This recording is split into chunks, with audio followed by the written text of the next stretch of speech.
Aloha everyone, my name is Alessandro and this is the Temple of Surf, the podcast. We'll give you full access to the best surfers, skaters, shapers, surfboard collectors, shop owners in the world. Discover with me their stories, the greatest successes, amazing behind the scenes, and much more. Aloha, welcome to the 9th episode of the 3rd series of our podcast. Today with us from Italy, surfbooks author Francesco Aldo Fiorentino. We discuss with him about Italian surf culture, surf, and much more.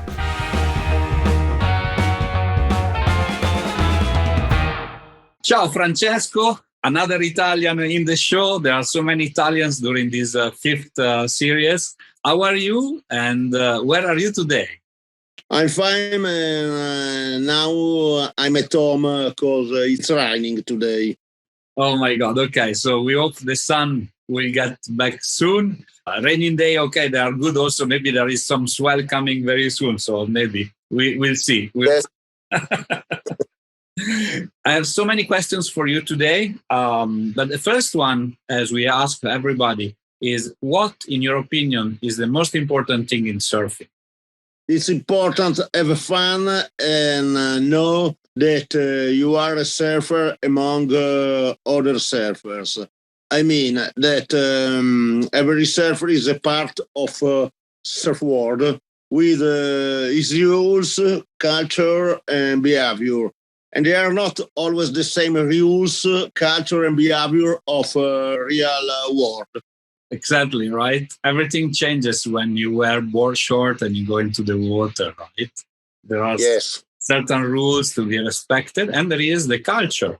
Very important, like you said, the culture of the spirit of Aloha, but also some understanding of how the things should be done and the respect in the lineup for the elders or for... Yeah. for people that knows better, right? So let's talk about you as a surfer. You know, you are actually, for the public that is listening to us, you are an author of book, you love music, you are doing like a lot of artistic job, but you are a surfer. So do you remember your first surfboard? It's fun. It's funny. It was a local motion, and I got that board on a Santan Cream commercial set. Oh. Okay, after having shot the commercial, they gave me the surfboard for free because I knew the commercial director. Okay. Who was in late mid-80s. So it was good for you to be there that day, right? Nice present, nice gift, right? Yeah. And do you still have that board with you, or you sold it, or you gave it away? No, I gave it away. And nowadays, what do you surf? Now I have a Kiver surfboard of my brand because I use my surfboards. It depends by the waves, by the kind of waves. Your brand is Surfers Den, right? Yeah, Surfers Den. And is like made where? In Italy or? Surfers Den surfboards are made in Italy, but I designed the surfboard. I don't shape the surfboards. Not yet, maybe. And the quiver of the shapeboards. It's like a project for the future, right? When you become old, then you start to shape. When you become vecchio. Cool. Well, I came to know about you because of the book about Big Wednesday.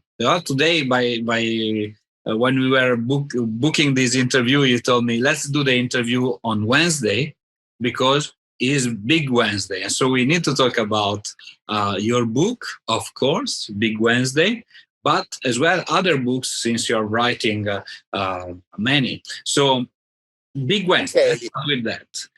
When did you start writing books? How did you come up with the idea of writing books? Okay, I start writing I wrote in 2009 a part of a book called Italianità, a book about made in Italy design.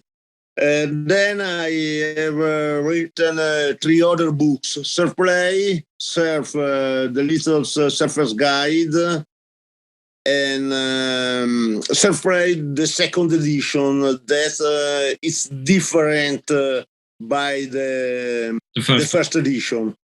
In these days, an anthology will be released when I collaborated as a co-curator and author of short stories where surfing is means to enter the genres horror, avoid, mystery. The title of anthology will be Surf Tales. And all these are books in Italian, right? Obviously. Yeah, in Italian, yeah.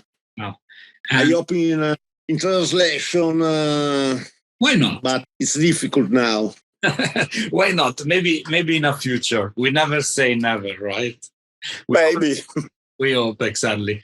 Let's go back to 40-year anniversary of Big Wednesday. That was an amazing movie, iconic movie that still today is quite a lot of an icon, something to look forward for all the surfers around the world and people that also get closer to surf for the first time. What is your favorite part of this movie?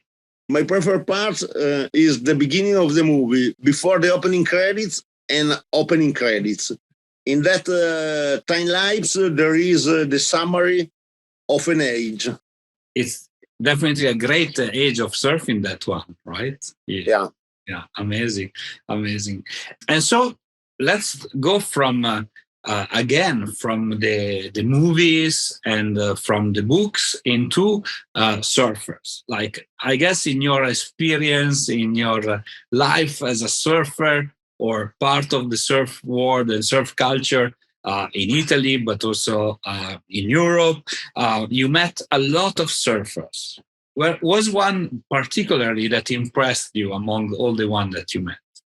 I have not met so many famous surfers in my life, but I remember particularly when I met Ned Young in 1989 in Anglet. I surfed with him at sunset, and he was very polite and easy. A great surfer, great man. Great legend, of course, and today is Truth of legends. Yeah, but legends sometimes they become legends also because the way they act, the way they behave with people. Like for you, for instance, he was a gentleman, and so you remember him, right? So yes, true gentleman. Yeah, very, very important. Okay, so we jump from Nat Young, that represented a piece of surf history, to modern surf. Now we are talking, still the Olympics games are on.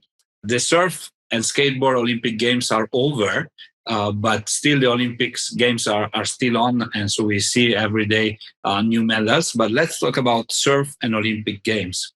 Are you happy as a surfer about the decision to compete in the sea and not in the pool like everybody wanted, especially in Japan where the waves are small and not that big? I'm happy because I don't like wave pools, and I think it's better go surfing in a small wave, but natural wave. I completely agree with you, but I also hope that in Italy there will be space for wave pool soon. I hope somebody will spend some money to create some for people that maybe do not live next to the sea. I don't know. Yes. You're not the one, right? But I think it's always better take the car and go to the sea. Okay. I see from your face that you are like you're for the sea, and okay, it's fine.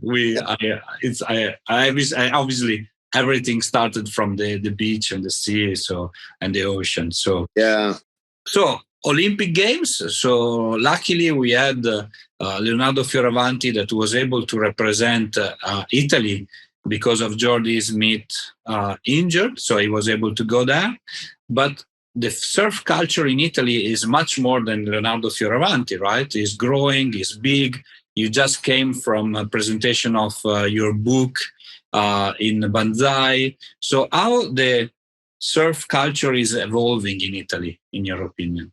In Italy, the surfing started late, but we have filled the gap in a few years. However, I have sometimes the impression that the increasing number of new surfers are pretty ignorant about the surf culture. I think. Definitely, I think I agree with you. There is a lot to tell, and then actually, this is a bit what you're doing with your books, right? Yes, emission. I try to suggest what I know, but mission. No, no, not at all. Yeah, it's a big word mission, but Not a mission. I'm not a missionary. yeah, no, definitely. I think that I read one of your book, and I gonna read Surf Play very soon. I didn't know that was second edition, but I thought it was the first one. But nevertheless, I will read Surf Play very soon, and I think every little thing help to understand better surf culture. So your book help as well new passionate of surf, and let's see, let's go back as you as a surfer, and let's talk about waves. What is the best wave that you so far? I think Malibu. Malibu in yes, I don't remember, but it was 1988 or 1989 about Okay, circa. was it a surf rider? You remember the name of the beach in Malibu, or Uh, Malibu? I don't remember. Was a lot of years ago. Yeah. Okay, no problem. But still, Malibu is a legendary wave, and is the wave of Mickey Dore. So Yeah, yeah, yeah. Other legendary surfers. exactly. So let's leave it like that. It's good enough. Legendary.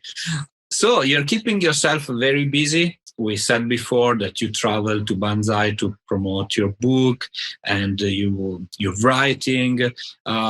You have your own brand of surfboard that you design. What's next for you? What's your next project? I'm working on a new book about surfing and disease. The title will be An UN Easy Rider.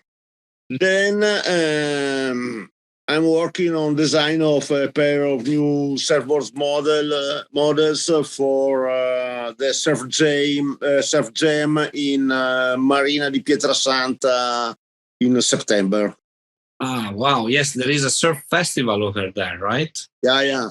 The only surf festival in Italy at all now in this time. But it's good because still we were talking before about Italian surf culture, and that helps, right? There is the one in Marina di Pietrasanta, but I know there is in Sardinia too, right? Not maybe this year, but like 2 years ago was there as well, right? All right. In Sardinia, there is a festival called Sagra of Surfing. We keep pushing for Italian surf culture. In this fifth series of the podcast, since I am Italian, I will try to have as many Italian guests as possible. So for our friends that are listening from California to Australia, there will be a lot of Italian accent all along. We go back to the interview with a short Q&A session, question and answer. So please answer the first thing that comes up to your mind. Let's do it very quick. The best surfboard that you ever ridden? Usually I surf longboard. Okay. I like pigs and step decks. But in Italy, it's difficult to find the right waves for these models. I surf several models of my brand Surfers Den. Okay, cool. Your brand is your favorite one. But so then, what is your favorite shaper? Do you have one? There are a lot of legendary shapers that inspired me. Dewey Weber, Rich Harbour, Mike Keaton, Skip Fry, Tyler, Dick Brewer, and are all legends. Of course, I agree. I agree with you. Some very legendary names. A personal question: your favorite song? I know if I read well that you like punk rock music or not. Yeah.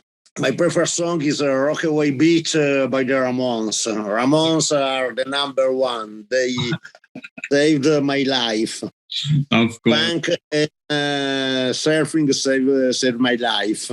Yeah, it should be a title of a new book. Punk and Surf Saving My Life. It can be nice. It can be nice. What is your favorite surf spot in Italy? My favorite surf spot, Diano Marina, and all the Versilian coast. Yeah, it's nice places. I like beach break. Nice places. And then in Versilia, you can have like a nice surf session and then you can eat some very nice food and wine. So it's complementary. Yeah. Who's your favorite surfer of all time? At all, I think my preferred surfers are two, father and son, Pat Curren and Tom Curren. Of course. Pat Curren, amazing surfer, legendary surfer anyway, and shaper, by the way. He was shaping amazing surfboard. And Tom Curren is just an idol. You know, it was part of the show. So there is an episode of the Temple of Surf featuring Tom Curren. So have a look at it. A very, very interesting person. And a big fan of music, actually. I know. His own band. So very nice music. Not punk rock, but still very good. Yeah. No, I know. Not punk rock. Not punk rock, no.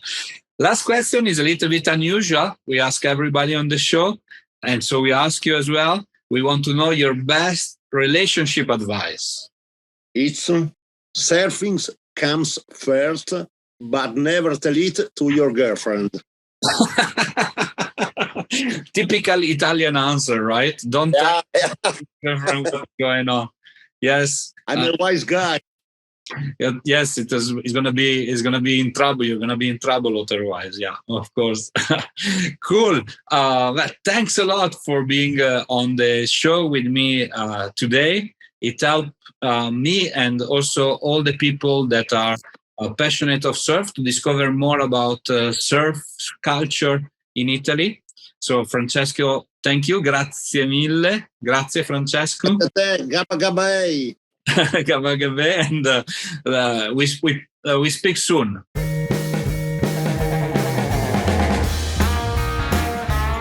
Hi, it's me again. I hope you enjoyed our today's episode. If you want to know more about us, please follow www.thetempleofsurf.com and all our social media. Mahalo!